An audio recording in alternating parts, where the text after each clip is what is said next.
The wind out here did not feel like air. It felt like a rough hand scraping sand across the world, like it was trying to wipe every living thing away. Sarah Layton kept walking anyway, one slow step after another, because stopping meant dying. Her lips were cracked, her throat burned. The sun above her was a hard white coin that never moved, and the land below was broken open like old clay. In her right hand she carried a heavy black cast-iron skillet. It pulled at her arm like an anchor. In her left hand she held a small deerskin pouch, tight to her chest as if it held her heart. The skillet was for survival. The pouch was for living. Hunger was not a sharp pain anymore. It was a cold, empty space that never went away, and made her thoughts thick and slow. It made the horizon look like a lie that Sarah had not given in. As long as she had the skillet and the pouch, she still had a reason to keep moving. Near sundown, she stumbled into a place called Redemption. The name hung on a broken sign that swung on one rusty hinge, groaning with every gust of wind. The town looked dead. Buildings stood crooked with empty windows like faces with no eyes. A saloon, a store, a blacksmith shop. All of them hollow, all of them quiet. The street was a wide stretch of dust with no tracks fresh enough to promise anyone was near. Sarah did not come for people. She came for water. In the center of the town, a wooden gallows stood like a dark finger pointing at the sky. Near it was the town well. The rope was frayed, and the bucket was gone. Sarah tied her own cord to a small tin pot and lowered it down. When she pulled it up, she got only a few inches of murky water. It tasted like metal and old dirt. She drank anyway because it was life. Then she gathered scraps of dry wood from a collapsed porch. It broke in her hands like brittle bones. She stacked the pieces carefully in the dirt and struck a match, one of only 7 she had left. She coped the flame with both hands, shielding it from the wind. The fire caught, small but steady, and the thin gray smoke rose into the evening like a fragile prayer. She set her skillet over the flames and opened the deerskin pouch. The smell that came out was not just spice. It was memory. It was her mother's kitchen. It was warmth in a world that had none. She had cumin, dried oregano, smoked chili powder, and one precious bay leaf.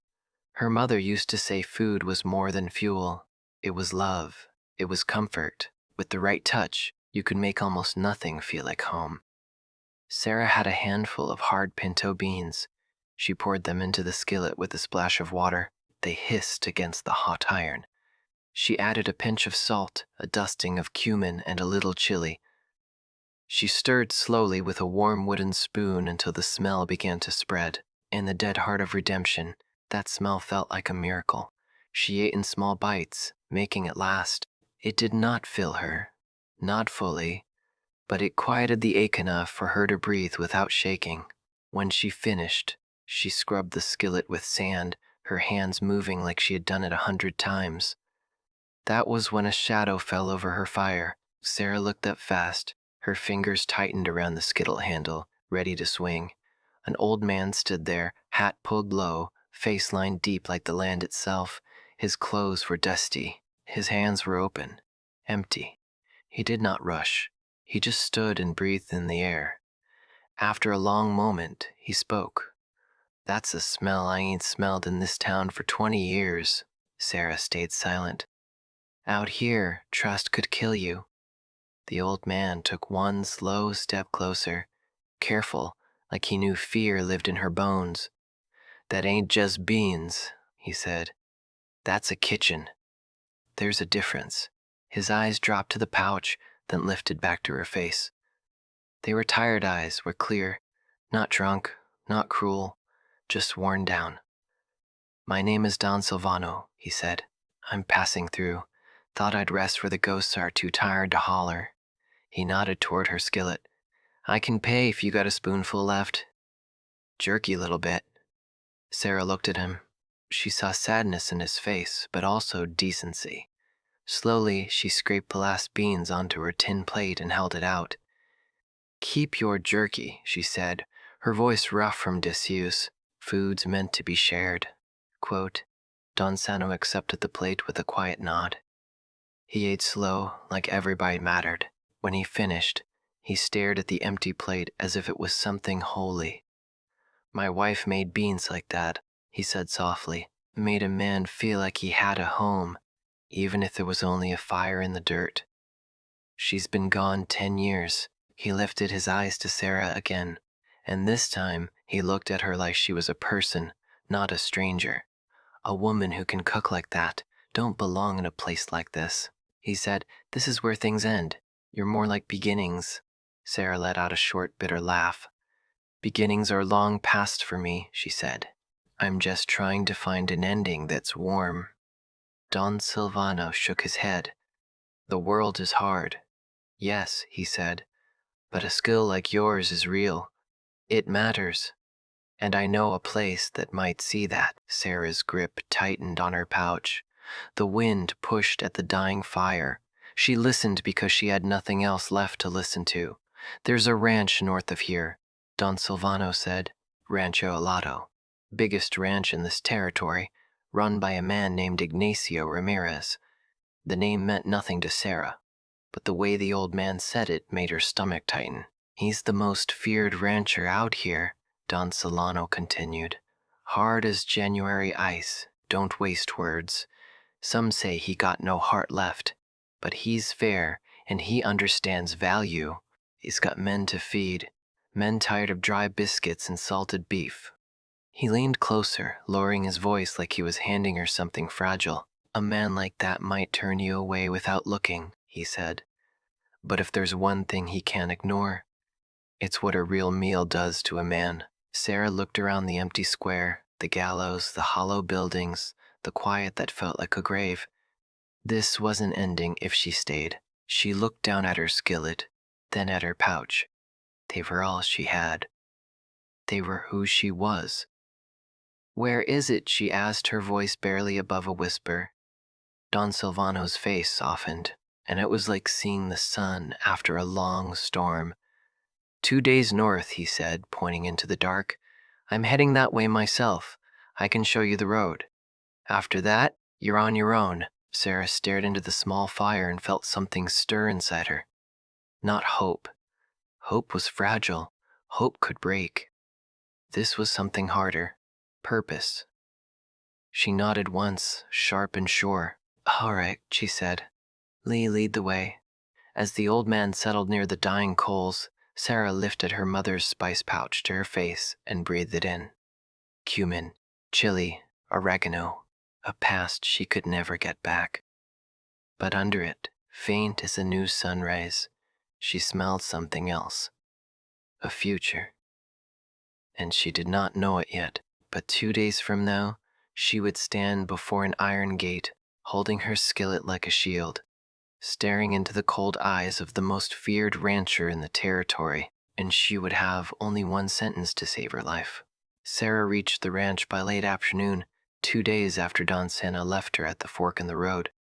The land had changed slowly as she walked. The wild desert gave way to fences and straight lines, like someone had put a ruler down on the earth and claimed it.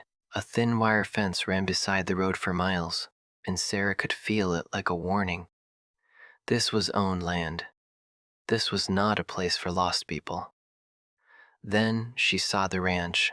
It sat in a shallow valley, sheltered by a stand of broad elm trees that threw cool shadows on the dust. The buildings were solid, made of adobe and dark timber, not like the broken shells of redemption. A large main house with a wide porch watched over everything like an eye that never blinked. There were bunkhouses, a barn, corrals full of horses, and a blacksmith forge with smoke curling into the sky. It looked like power. Sarah stopped at the gate.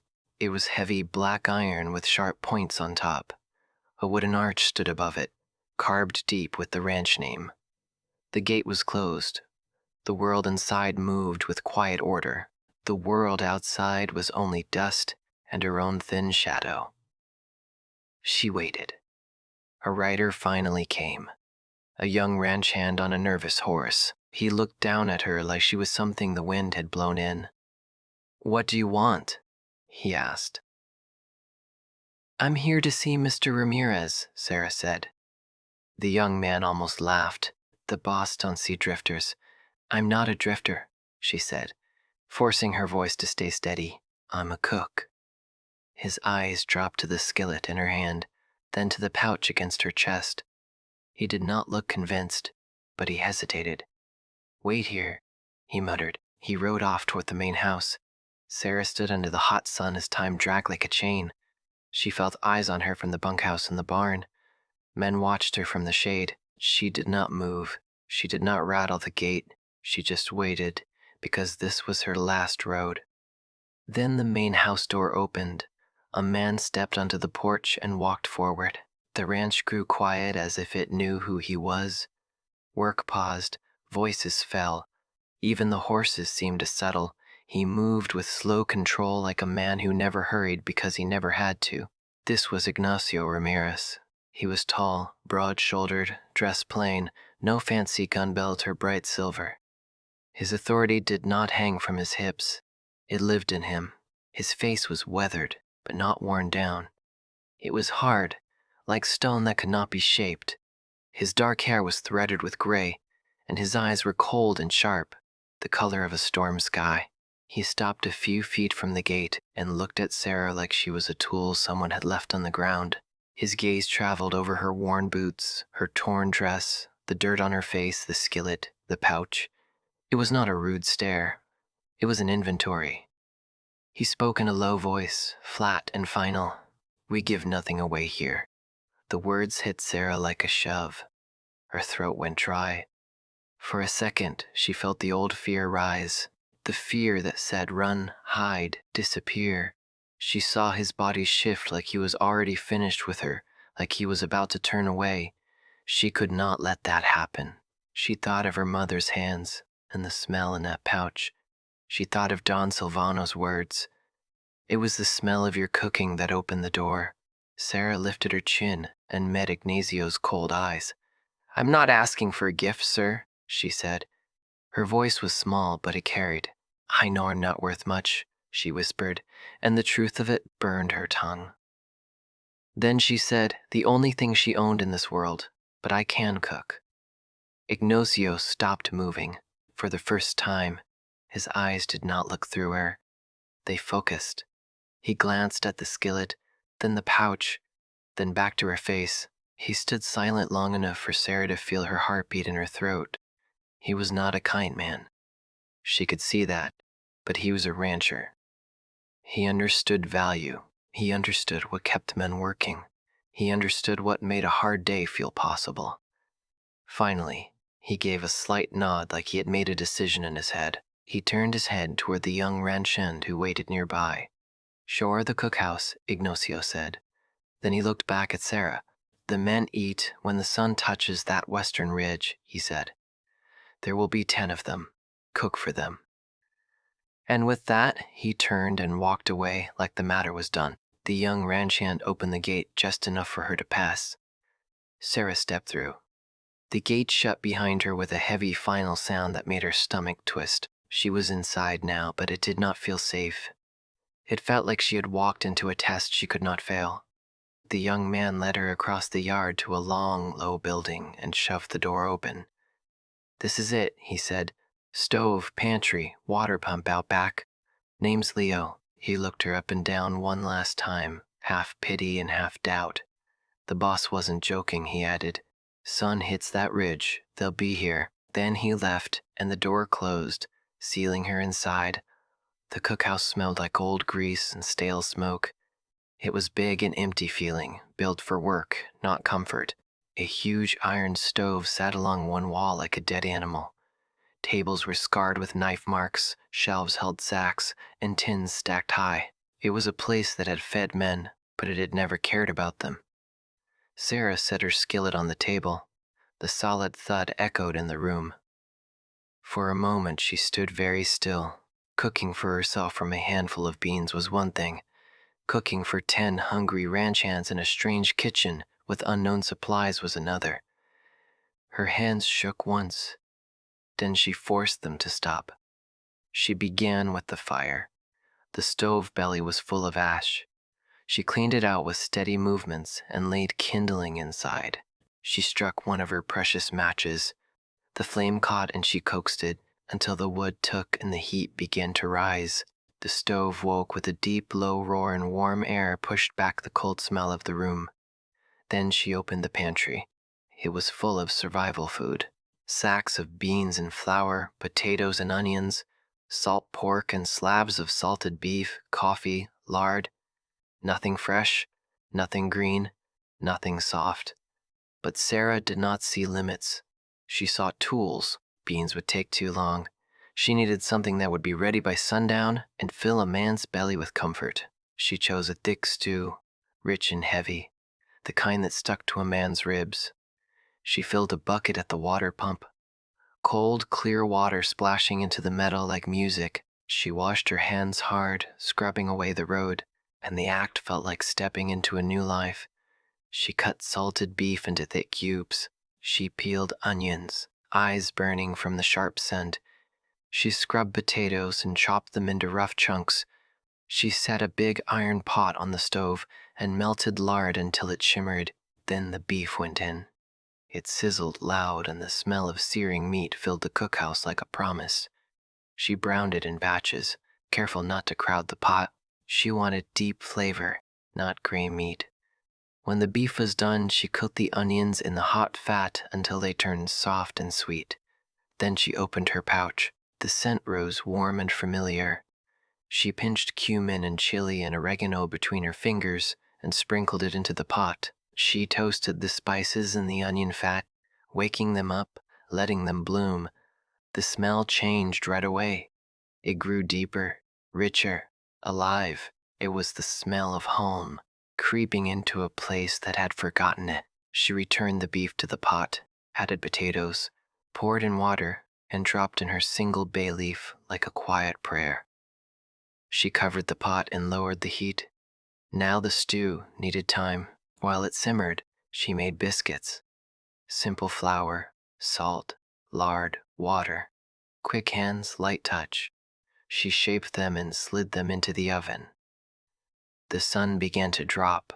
The western ridge outside the window turned gold, then orange, then dark, and then the cookhouse door creaked open. 10 men walked in. They were dusty, lean, sunburned, and hungry. They moved in a line, silent and watchful.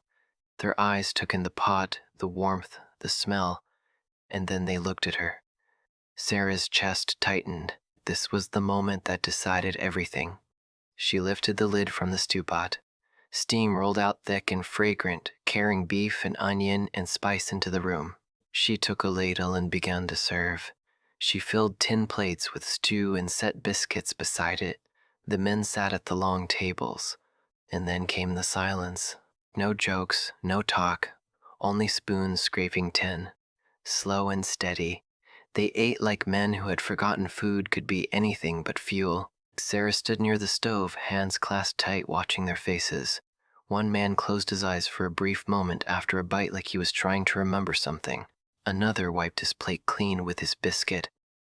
2 men stood up and served themselves a second, helping without a word. Clean plates began to stack. The silence was not angry. It was heavy with focus. It was respect without words. Then the door opened again. Ignacio Ramirez stepped inside. The room changed at once. Men sat straighter. Even the air felt tight. Ignacio walked to the pot, served himself, and sat at the head of the table. He ate slow, calm, and unreadable. Sarah felt every bite he took like a verdict. He finished. His plate was clean. He set his spoon down like a man closing a book. Then he lifted his eyes to her. "Who have you cooked for before?" he asked. Sarah swallowed. She had no fancy answer. No rich house, no big ranch, only truth. "My mother, sir," she said, "and myself." Ignacio held her gaze for a long moment. Then he nodded once, small and final. He stood and turned toward Leo. "Give her the small room behind the storeroom," he said, "a blanket and a lamp." He walked out without another word. Leo led her to a tiny windowless room with a narrow cot. It smelled of dust and dried herbs. It was empty. but it had a door that closed. When Sarah lit the lamp, the small space filled with soft, warm light. She sat on the cot with the blanket in her lap, exhausted in a way she could not explain. She had not been welcomed. She had not been praised. She had simply been allowed to stay. But as she closed her eyes, she could still smell the stew on her clothes, and for the first time in longer than she could remember, she knew where she would sleep tomorrow night. Outside, the ranch settled into night sounds, horses shifting, men talking low in the bunkhouse. Sarah clutched her spice pouch and listened. Somewhere in the dark, a new life had opened its door, and she could feel deep in her bones that the hardest part was still coming. The days at Rancho Volado fell into a hard rhythm. Sarah rose before sunrise and brought the great iron stove back to life. She baked, simmered, stirred, and cleaned until her arms ached. At sunrise, noon, and sunset, the men filed in, ate in silence, and went back to horses and cattle and dust. They did not insult her. They did not praise her. They treated her like a tool that worked well, and on this ranch that was a kind of respect. But when the cookhouse door closed, Sarah still felt alone. Then one morning, before the sky was even fully light, she found something on the stone step outside the cookhouse door. It was a small sprig of wild oregano placed there with care, fresh enough that its scent rose sharp and clean when she picked it up. Sarah stood still, the cold air in her lungs, and looked out across the quiet yard. No one was there. She brought the oregano inside and laid it on the table like it was a message. That day she noticed one of the men more clearly than she had before. His name was Julian. He worked with the horses. He moved with quiet gentleness like he could calm a frightened animal with nothing but his presence. He was different from the others because he did not speak at all. Julian was mute. His silence made him an outsider, and Sarah felt that truth like a familiar bruise. That evening, she crushed the wild oregano between her fingers and rubbed it into the salted beef before she cooked it. The smell changed the whole room. When the men ate, no one said a word, but Sarah watched Julian take his first bite. He chewed slowly, then lifted his eyes to hers for one brief moment. There was no smile, no show, just a clear look that said he understood.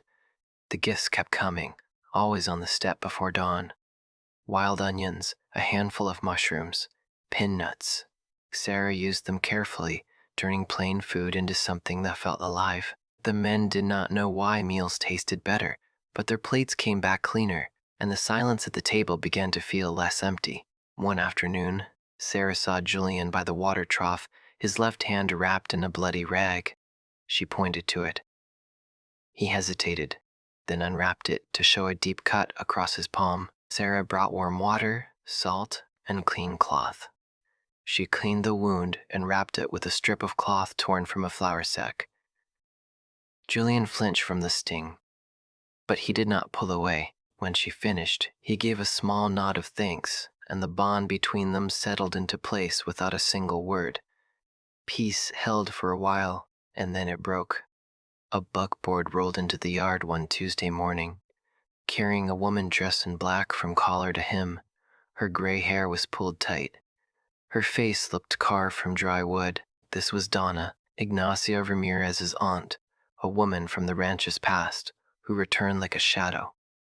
She stepped into the cookhouse and looked around with cold disapproval. She saw the clean tables, the ordered shelves, the steady fire, and her mouth tightened as if the sight offended her. "So this is the drifter Ignacio let into my kitchen," she said. Sarah kept working. She did not argue. She turned 2 sage grouse in her skillet, their skin sizzling in hot fat. Donna moved like a judge, tapping her cane, sniffing at tins, peering into sacks, searching for something to condemn. When she spoke again, her voice sharpened. "What do you know of feeding real men?" she said with desert dirt still under your nails. Sarah reached for her spice pouch, and without thinking used a small pinch of her mother's special blend, cinnamon, a hint of clove, and dried orange peel. When it hit the hot fat, the smell lifted into the room like a spirit. Donna froze. Her cane stopped mid-tap. Her eyes narrowed, then widened, and the anger on her face cracked into something raw and confused. "What is that smell?" she demanded, her voice suddenly thin. "Where did you get that?" Sarah kept cooking, spooning hot fat over the browning birds. The scent grew stronger. Donna took a step closer, as if pulled by the memory. "That is my recipe," she whispered, and the words trembled. "No one has cooked that in this kitchen for 15 years. Her face twisted, and the pain beneath her bitterness pushed up like a wound reopening. Then she snapped back into anger because anger was easier than grief. "You have no right," she said, raising her cane. "You come here from nothing, and you dare to cook my memories." At that moment, Julian appeared in the doorway with firewood in his arms. He stopped, startled, eyes moving between the old woman and Sarah. Sarah finally turned from the stove. She did not see a monster in Donna. She saw a woman drowning in old sorrow. "I'm not trying to steal anything, ma'am," Sarah said softly. "I'm just trying to remind people what warmth tastes like." The words landed like a quiet blow. Donna's cane lowered. Her mouth opened, but no answer came. A dry sob escaped her throat. She turned and fled, pushing past Julian as if the smell itself was chasing her. After that, Donna stayed away from the cookhouse. The ranch returned to its rhythm, but something had shifted. Sarah understood she was not only feeding hungry men, she was feeding ghosts. She was feeding grief. She was feeding places inside people that had gone cold. Weeks later, a traveling merchant arrived with a pack mule and tired eyes. He spoke with Ignacio on the porch, then asked a question that made Sarah's heart jump. "I was told there's a new cook here," the merchant said. "A young woman, Sarah Layton." When he found Sarah, he held out a small package wrapped in oilcloth. "An old man named Don Silvano gave me this," he said. "Said if I ever met a girl who could make magic from a spice pouch, I was to give it to her." Sarah's hand shook as she unwrapped it. Inside was a folded sheet of paper, stained and worn, but the writing stopped her breath. It was her mother's hand. At the top, in looping script, were 2 words that made tears blur her sight. Christmas tamales. It was not just a recipe. It was her mother's voice. It was love pressed into ink. Sarah held the paper to her chest and sat down hard, as if her knees forgot how to stand. She read every line like a prayer. The next morning she began the work. Tamales were not quick food. They were celebration food. They were the kind of meal that asked for patience and care. She soaked corn husks in a barrel. She chose the best cut of pork and simmered it with chilies, garlic, onion, and spice. Then she added cinnamon, and the cookhouse filled with a smell the ranch had never known. Men drifted near the door, pretending they had a reason to be there. Their faces were weary, curious. Sarah did not speak much. Her hands stayed busy. She kneaded masa until it turned light. She shredded the pork. She spread, filled, and folded each husk like she was wrapping a secret. When the tamales steamed, the air grew thick with comfort. That night, she served 2 tamales to each man. They did not know what to do at first. Sarah told them gently to unwrap them. Rough hands peeled back the husks. Steam rose. The first bite changed the room. Silence fell deeper than Sarah had ever heard in that cookhouse. It was not empty silence. It was full of surprise and something close to wonder. Even Jebediah, the oldest and hardest to please, chewed slowly, then lifted his eyes and gave Sarah one slow nod. Sarah felt her chest tighten with something she could barely name. For one moment, that cookhouse was not a workroom. It was a home. Then the night broke open. A terrible scream tore through the dark, not human, but the high, panicked shriek of a horse. Sarah woke and ran outside to see the stable on fire. Flames punched through the roof. Smoke rolled into the sky. Horses screamed from inside. Men poured from the bunkhouse, half-dressed, shouting, pointing, frozen by the size of the disaster. Ignacio Ramirez stepped onto the porch, already dressed, face lit by the burning orange light, and he did nothing. He stood like stone, eyes wide, staring at the flames as if seeing another night, another fire, another loss. The men looked to him, waiting for orders. None came. Fear spread through them like sickness. Sarah's stomach turned cold, but her mind went clear. She had survived hunger and dust. She knew what freezing meant. It meant death. "The horses!" she shouted. "We have to get the horses out." Heads turned. Men stared at her like they did not know who she was. Sarah pointed at Leo and Jebediah.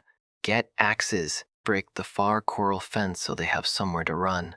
The rest of you with me. We get those doors open." Her voice gave the men a path, and a path gave them courage. They ran. The stable doors burned hot, but men threw their shoulders into them until the bars snapped and the doors flew open. Heat blasted out. Smoke clawed at their throats. Sarah tore strips of cloth to cover horses' eyes. She spoke low to them, steady as if calming fire instead of animals. One by one, horses burst out into the yard, wild with terror, then bolted toward the broken fence and the open dark beyond. Julian worked inside the smoke with grim focus, trying to free Ignazio's prized black stallion. The horse fought and screamed. Then the roof groaned. A burning beam cracked loose and fell. Sarah saw it too late. The beam struck near Julian, and a heavy burning piece hit his leg. Julian went down hard, face twisted in pain, leg bent wrong. The stallion finally broke free and ran. Sarah's whole body screamed to rush to Julian, but she forced herself to keep shouting orders because if she stopped, the men would stop. "Get him out," she yelled. They dragged Julian away just as more of the roof collapsed in a roar of fire. Sarah turned back to the yard, formed a bucket line, and fought to keep embers from taking the bunkhouse. The wind shifted near dawn, pushing smoke away just enough for them to win. When the sun rose, the stable was a black skeleton, but the ranch still stood. The men still breathed. The horses were alive. Sarah stood in the yard, soot covering her skin, dress torn, muscles shaking from exhaustion. Julian lay by the trough, legs splinted, eyes on her. Even through pain, he managed a small, grateful smile. On the porch, Ignacio still stood where he had frozen all night. But his eyes were different now. They were clear, and they were fixed on Sarah, as if he was seeing her for the first time. That morning, Sarah lit the cookhouse fire again and made a simple, healing soup. Bacon, onions, potatoes, carrots. She carried the first bowl to Julian and helped him sit up. He held it close, breathing in the steam like it was medicine. Later, Ignacio came into the cookhouse. He stopped in front of Sarah, his voice lower than usual, rougher. "The ranch would have been lost," he said. "You saved it." Then, as if it hurt him to do it, he said two quiet words that changed the air in the room. "Thank you." After that, Donna came to the cookhouse, not angry, only tired. She smelled the soup and stared into the pot like she was staring into a past she could not change. "When the old ranch house burned," she said, "my mother made this same soup for the survivors." She looked at Sarah and spoke in a strange, honest way. "You cook as if you are feeding ghosts." Sarah's voice stayed soft. "Sometimes the ghosts are the hungriest." Donna gave one stiff nod, not an apology, but something close to respect, and left. The ranch rebuilt itself board by board. Men spoke to Sarah now, small words, simple thanks. Julian healed slowly, spending hours on a bench near the cookhouse, and one day he returned with a tin can holding a living chili plant. He offered it to her with quiet hope in his eyes. Sarah knelt by the south wall of the cookhouse and dug into the hard dirt. She planted the chili, then pressed her own saved seeds into the damp earth around it. Cilantro, thyme, 3 chili seeds from her mother's past, roots from Julian's present, a future growing in the same soil. One evening, Ignacio came into the cookhouse and placed a folded document on the table. It was a deed. "It gives you title to this cookhouse and the land it sits on," he said. "Half the provisioning business is legally yours." Sarah stared at the paper like it might vanish. "Why?" she whispered. Ignazio's face stayed hard, but his eyes carried a truth he had kept buried for years. My first ranch burned 15 years ago, he said. My wife and my son were inside. I was the only one who got out. The words were plain, but they cut deep. Sarah understood then why his eyes had held a ghost, why he froze at the fire. That night, he continued, I watched it happen again, and I did nothing. But you ran into the fire, you took command, you held this place together when I could not. He took a slow breath. I do not need a cook, he said. I need a partner. Sarah looked out the window at her small garden patch, the tiny green shoots pushing through earth that used to be dead. She thought of her mother's recipe. She thought of Julian's silent gifts. She thought of the gate closing behind her, and the fear that she would never belong anywhere. She lifted her eyes to Ignacio. Yes, she said. The words settled in the room like a stone set in the ground. Solid, true. The next morning, Julian hung a carved sign above the cookhouse door. The letters were deep and proud, and above them he had carved a single flame. El Fuego de Maria. Sarah touched the wood, and for the first time in years she smiled without forcing it, because she had crossed the desert with nothing but a skillet and a pouch of spices, and now in this hard land of dust and fire, she had a name on a door, roots in the ground, and a place that finally felt like